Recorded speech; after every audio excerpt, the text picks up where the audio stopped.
Sakurai, you overworked psychopath, you did it again! Super Smash Bros. Ultimate has been a fever dream of fantastic additions, from bringing back every fan favorite in every previous title to decade-long wanted inclusions such as Ridley, Banjo-Kazooie, and so much more. Now that the final slot for Smash's Challenger Pack has been filled by that boy with the confusing plot, it got me thinking about other franchises that could also have filled this slot. Genshin Impact. This game has gotten wildly popular within the last year, sparking up a massive fandom seemingly out of nowhere, and for the most part, doing a great job at satisfying those hungry fans. Well, there has been this one thing. Currently, Genshin is on PC, mobile, and PlayStation consoles, and a singular question has been rumbling under all of this. Genshin on Switch? Well, they have to put Genshin on Switch. It'd make total sense if they put Genshin on Switch. This has to be the version preview where they announced Genshin on Switch. I couldn't live my life without... So the public outcry is there. Setting aside the fact that the Nintendo Switch has the processing power of a TI-83 calculator, this is one incredible tie-in that could work perfectly. A Genshin character coming to Smash to advertise their launch to the console. In a perfect world, this would be the best marketing. Nintendo has a habit of using Smash as an advertising board for other games on their system, and Genshin fans are still in that ravenous state where they'll buy any sort of crossover that's coming out right now.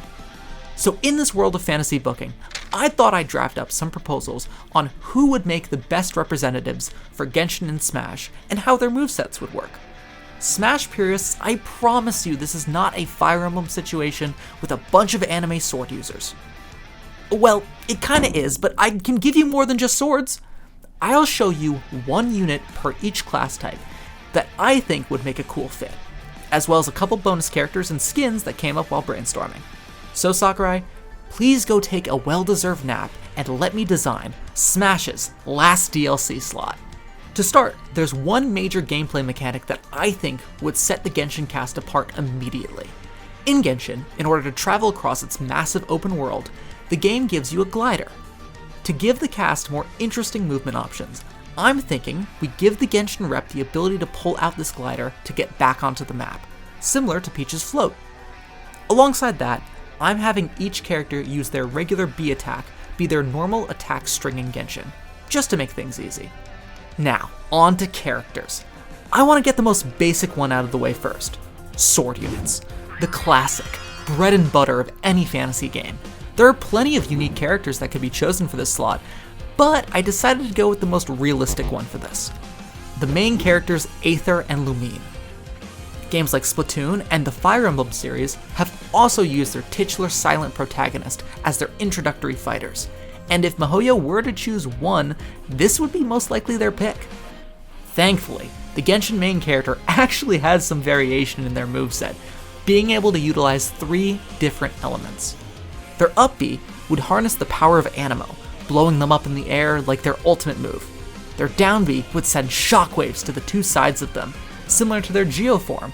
And finally, for their side B, they would send out a lightning shuriken, almost exactly like how it works in their Electro form, similar to how Hero and Robin work in Ultimate. However, to offset the boring sword pick, I offer you another option. Someone who meshes Genshin lore, Smash characters, and a fighter archetype that is not often used in Smash games. Bennett, the joke character. Joke characters are fighters that are intentionally bad or have some kind of nerfed attack set. Think Pichu in Smash or Guy in Street Fighter. I think that Genshin's most unlucky character could fit the bill for this perfectly. But the question is, how do we bring the trademark unluckiness to Smash? Well, it involves bringing back one of the most hated mechanics in Smash history, tripping. Tripping was a system used in Brawl that makes a character involuntarily fall over. So of course, Bennett, being as unlucky as he is, will have a base 10% chance to trip randomly. On its own, this effect would immediately send Benny Boy to the bottom of the tier list. But Bennett's luck is shown to not only affect himself, but affect the other people around him. Okay, here's how I think the mechanic will work. Bennett will always have a natural baseline trip rate of 10%. However, the other fighters on the field's trip rate will fluctuate based on how close they are to him. Across the map, 1%. Right up next to him, try 20. It's a weird system where you try and throw your opponent off by weaponizing your own luck. The next weapon we'll be looking at is Claymores. Now, Claymore characters actually exist in Smash. I could easily just make Diluc an Ike Mirror and call it a day, but we should try and make a unique character. I've chosen Chongyun for this section. I feel as though his kit is unique enough to make an interesting moveset. For his side B, I love the animation where his ice swords crash down into one area. For his up B, I wanted to use that little hop he does in his elemental skill ability. Upon hitting the ground, creating an ice pillar that appears in front of him, knocking the enemies upwards. The distance from him depends on how long you hold that B. Finally, I found something very interesting in his idle animation, creating what looks to be like a shield. I would love to use this as a shield reflector like Pitt. Overall, Chongyun will act as a heavy hitter, but will still have enough fluidity in his movements to make him competitive. Next on the chopping block is Catalyst, where I chose Ningguang. I absolutely love the look of the projectile shooting out, and her gem buildup in Genshin could work as an interesting Smash concept. Her side B just looks like her charge shot, deceptively simple. Her down B is her elemental skill, the Jade Screen.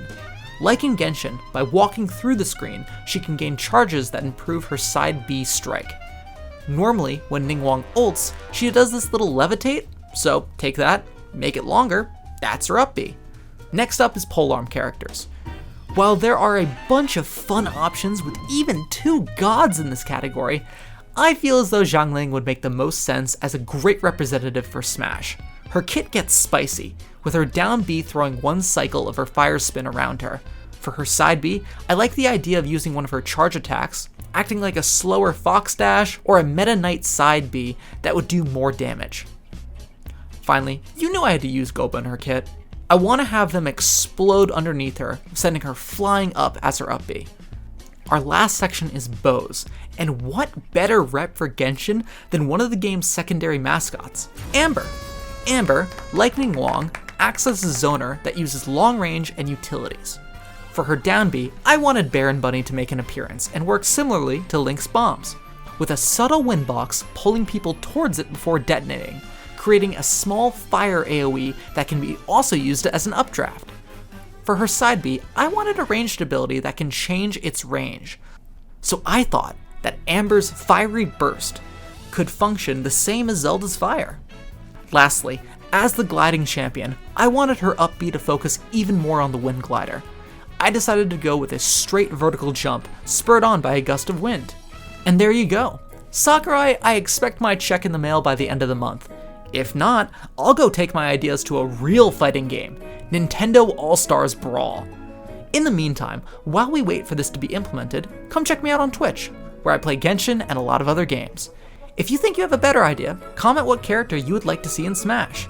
And as always, thank you for watching.